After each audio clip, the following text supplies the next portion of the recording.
तो ये तो क्वेश्चन रहा कि एक एपी दे दी आपको और उस एपी का ये पूछा है कौन सा फर्स्ट नेगेटिव टर्म होगा। तो हमने सबसे पहले मैंने क्या किया कि इस एपी का मैंने nth टर्म है ना वो 0 मान लिया। अगर कोई एपी का टर्म नेगेटिव निकल रहा है आगे जाकर इसका मतलब वो एपी किस ऑर्डर में होगी, डिक्रीजिंग ऑर्डर में होगी। ये डिक्रीजिंग ऑर्डर में है एपी, तो मैंने इसका nth टर्म 0 मान लिया। ठीक है, ए की वैल्यू हमारे पास है, डी की वैल्यू इसमें से माइनस करके निकाल लेंगे, माइनस करिए ऊपर आ जाएगी डी की वैल्यू, ए की वैल्यू पुट कर दी और an को हमने 0 मान ही लिया था, तो n का वैल्यू कुल मिलाकर कितना निकला था। ठीक है, इसको मैंने नेक्स्ट फ्रैक्शन में लिखा था 27 और 2.3। ठीक है, तो ये टर्म ना हमारा 0 होगा, तो इससे नेक्स्ट जो टर्म होगा आने वाला वो फर्स्ट नेगेटिव टर्म होगा। यानी इसको सबसे पहले हमने मिक्स फ्रैक्शन के फॉर्म में लिखा, फिर उसमें ये देखा परफेक्ट पार्ट कौन सा है 27। ठीक है, तो 27 पार्ट जो है वो 0 होगा और उससे जो नेक्स्ट पार्ट है वो कितना होगा, फर्स्ट नेगेटिव टर्म होगा। तो हम कह सकते हैं कि 28 टर्म होगा वो इस एपी का, वो कैसा हो जाएगा, फर्स्ट नेगेटिव टर्म हो जाएगा। ठीक है, अब हम बात करते हैं next chapter height and distance.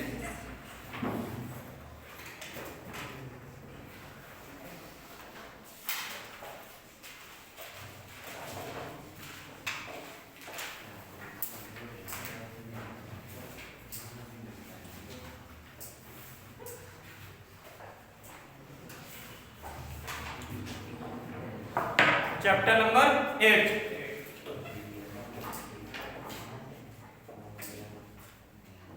Height and distance.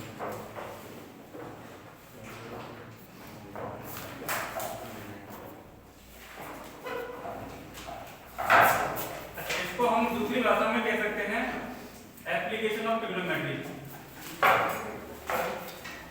Application of trigonometry.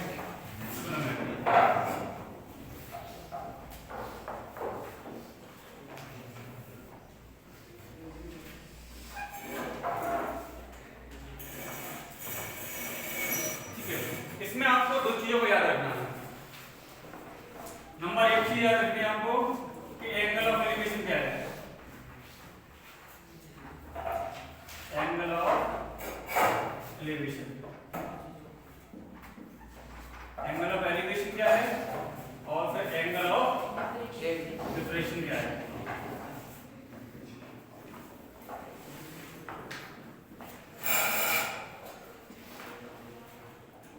Angle of देखिए, हमसे ऊंचाई पर अगर कोई चीज है, कोई ऑब्जेक्ट है, तो उसे देखने के लिए समझ लिया हमसे ऊपर एक पंखा है और मैं ऐसे खड़ा हूँ, ऐसे क्या मैं इस पंखे को देख सकता हूँ? हाँ देख पा रहा हूँ। अपने से ज्यादा बड़ी चीज है ना, तो देख लेना, हम अपने सर को ऊपर उठाना पड़ेगा, देखना पड़ेगा। उस ऑब्जेक्ट को जिसको हम देख रहे हैं, ठीक है, उसका टॉप जो देख रहे हैं, टॉप हो या बॉटम हो, according to the question top की बात करते हैं। टॉप जो हम उसका देख रहे हैं, तो टॉप देखने के लिए हमारी आंखों से एक लाइन निकलेगी, यानी हमारी आंखों उस ऑब्जेक्ट को देख रही है, उस ऑब्जेक्ट को और हमारे आंखों के बीच में एक लाइन बनेगी। ठीक है, इसे क्या बोलेंगे हम? Line of site. Line of site. यहां पर मान लीजिए आपका फैन है और मैं यहां पे खड़ा हूं, ये मेरी आंखें हैं।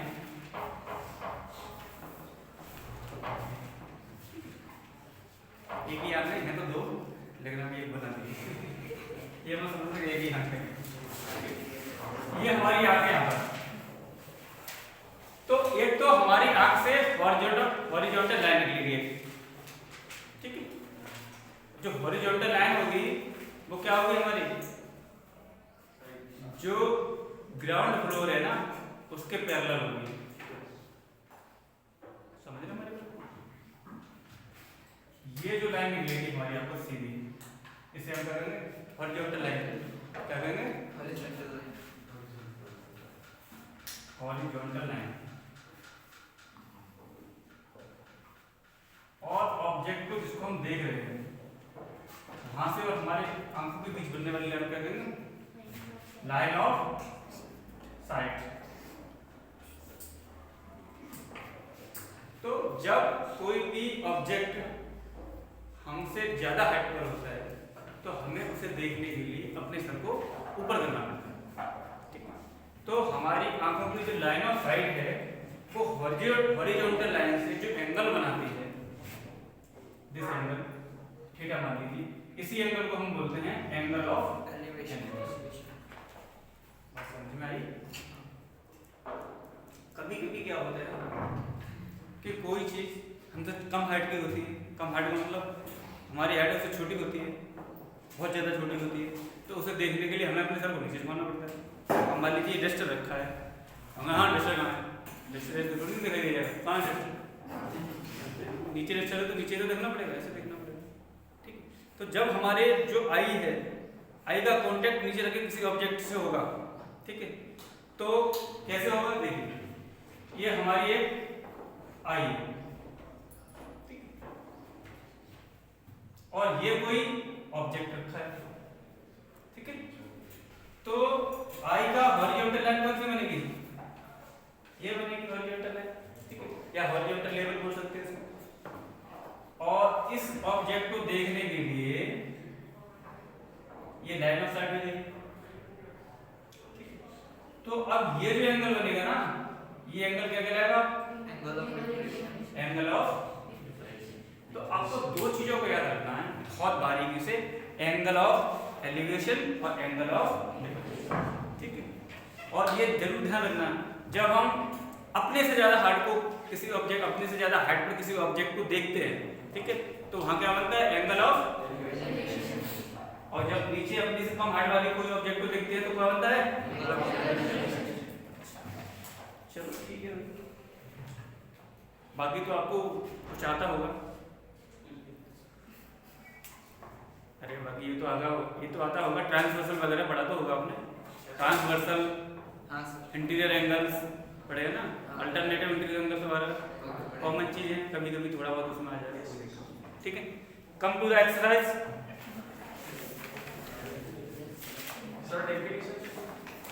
किसकी डेफिनेशन क्या लिखोगे यार? कोई दिक्कत नहीं, इसमें तो बस समझना है आपको। ये हॉरिजॉन्टल लाइन हो गई, ये कौन सी लाइन है? लाइन ऑफ साइट, ठीक है, बस कुछ है ही नहीं।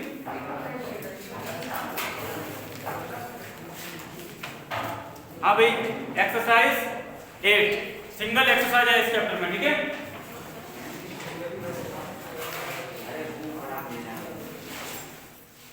चलें, एंगल ऑफ एलिवेशन और डिफरेंस समझ में आ गया? कोई दिक्कत तो लगी फिर बनाने में? होनी नहीं चाहिए।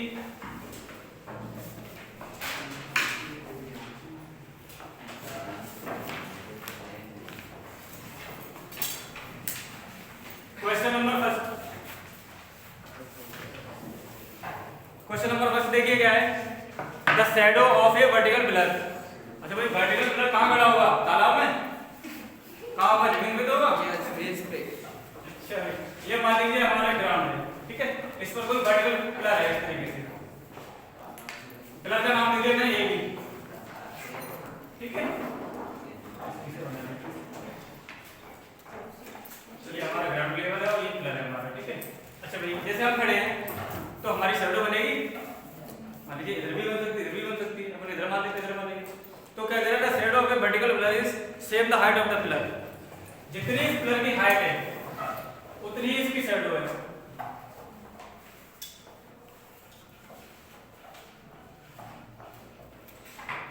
ठीक है। क्या कह रहा है क्वेश्चन? ये कह रहा है कि किसी पिलर की जितनी हाइट है उसकी शैडो उतनी है। शैडो का मतलब जानते हो? छाया, प्रतिबिंब बनता है हमारा।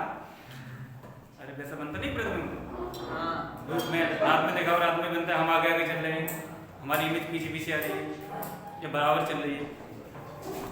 The angle of elevation of sun will be. अच्छा भाई, सन का एंगल ऑफ एलिवेशन कितना होगा? 45 डिग्री, ठीक है। हमने थीटा मान लिया, कितना मान लिया? थीटा मान लिया। एंगल ऑफ एलिवेशन करना है, चलो। ए बी इक्वल टू क्या है? Let A B B A pillar and A C is its shadow.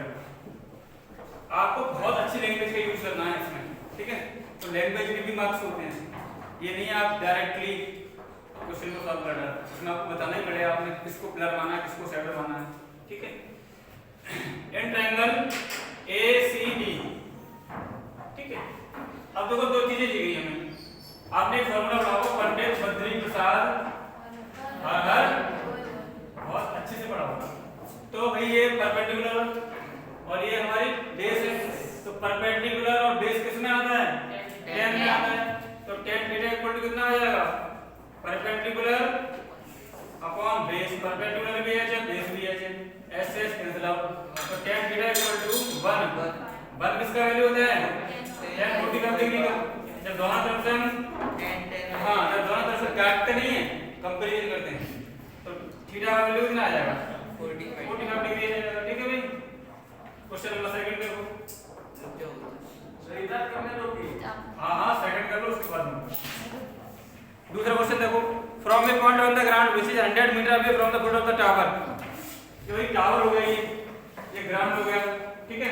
वो कह रहा है 100 मीटर अवे, एक पॉइंट है from the point on the ground which is 100 metre away from the foot of the tower.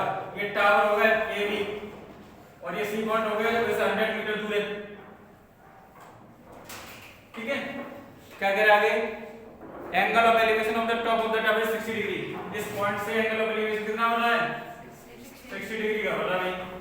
आगे क्या कह रहा है, the height of the tower, tower की हाइट निकालनी है, तो वो दो चीजें दी गई हैं, ठीक है। Let AB is a tower and C is any point on the ground. This is 100 meter away from the foot of the tower. In triangle ACB, tan ले लें इसमें, tan 60 इक्वल टू कितना आ जाएगा, AB अपॉन AC। AB की value कितनी है, AC की कितनी है, tan 60 का वैल्यू कितना होता है, √3 h अपॉन 100। इसके नीचे एक मान के कची का मल्टीप्लाई कर दो, h equal to 100 √3 metre answer आ गया भाई। छाप लो दोनों फटाफट से।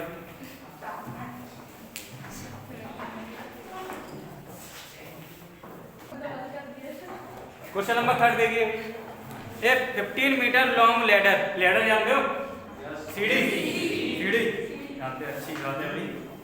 Touches the top of the vertical wall. देखिए ये वर्टिकल वॉल है, ये दीवार है, ठीक है, और ये ग्राउंड पे बनी हुई है दीवार। तो भाई लेडर कैसे रखेंगे आप, ऐसे तो रखेंगे लेडर, कैसे सीधी कर देंगे, सीधी तो नहीं कर देंगे ना, लेडर ऐसे रखेंगे तो स्लो कर लेंगे, तभी तो चढ़ने में कोई दिक्कत नहीं होगी। ये लेडर हो गई आपकी, मैंने मान लिया कि ये भी आपकी क्या बॉल है, WALL BALL, ठीक है, और ये BC गया आपकी लेडर। अब वही जरा 15 मीटर लॉन्ग लेडर, तो लेडर की जो लेंथ है वो 15 metre. Touch is the top of the vertical wall, तो ये वर्टिकल वॉल है उसके टॉप को टच कर रही है ये। आगे, if the ladder makes an angle of 60 degree with the ball, if the ladder makes a 60 degree angle with the ball, with the ball का मतलब समझे, जब धारी बनेगा कि यहाँ पे बनेगा। आगे देखो, with the ball, then height of the ball is, ball की क्या निकालनी है, क्वेश्चन नंबर 3। लेंथ नहीं लगी है, कोई दिक्कत नहीं है, मतलब ये लिखवानी पड़ेगी। AB is a ball and BC is a ladder of length 15 meter. And triangle ABC, इस एंगल के लिए ये तो परपेंडिकुलर हो जाएगा और ये बेस हो जाएगा, कितना हो जाती है। तो base upon hypotenuse will not be change, hypotenuse change नहीं होगा, ठीक है। तो ये तो हाइपोटेनियस रहेगा और ये क्या बन जाएगा आपका बेस, किस में आना भाई, कॉस में, cos 60 इक्वल टू कितना होगा बेस अपॉन हाइपोटेन्यूज बेस कितना है AB और हाइपोटेन्यूज कितनी है BC अच्छा cos 60 का वैल्यू कितना होगा 1/2 AB का वैल्यू कितना होगा H BC का वैल्यू कितना होगा 15 H इक्वल टू कितना होगा 15/2 7.5 मीटर तो ये क्या निकल के आ गई बोल गई हाइट निकल के आ गई आंसर दे रहा 15/2 मीटर ठीक है क्वेश्चन नंबर 4 देखो क्वेश्चन नंबर 4 में from the top of the 10 metre high tower from the top of the 10 metre high tower ये टावर अभी ये भी इसकी हाइट कितनी है 10 angle of depression at a point on earth 30 degree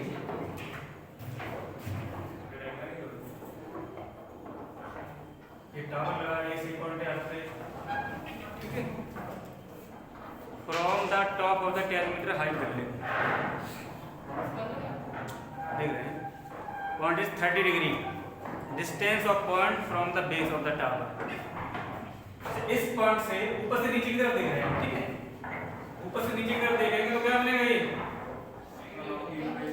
angle of कितने degree का है 30 डिग्री का एंगल ऑफ डिप्रेशन यही तो है समझे हाँ वो अलग बात है angle of depression angle of elevation के बराबर हो जाएगा नहीं पढ़ा हाँ सर हाँ सर अल्टरनेटिव इंटीग्रल एंगल्स कैसे होंगे आपस में इक्वल होंगे परफेक्ट हाँ तो वो अलग बात है कि angle of depression angle of elevation के बराबर हो जाए ठीक है बराबर फिर ऐसे ही बनेगा अब निकालना क्या है हमको A और C की डिस्टेंस निकालनी है यस ठीक है एंड ट्रायंगल ACB देख लेना AB is a tower of length 10 metre ठीक है and C is any point on the earth तो क्या ले लें भाई 10 ले लेते 10 30 बराबर कितना हो जाएगा हैं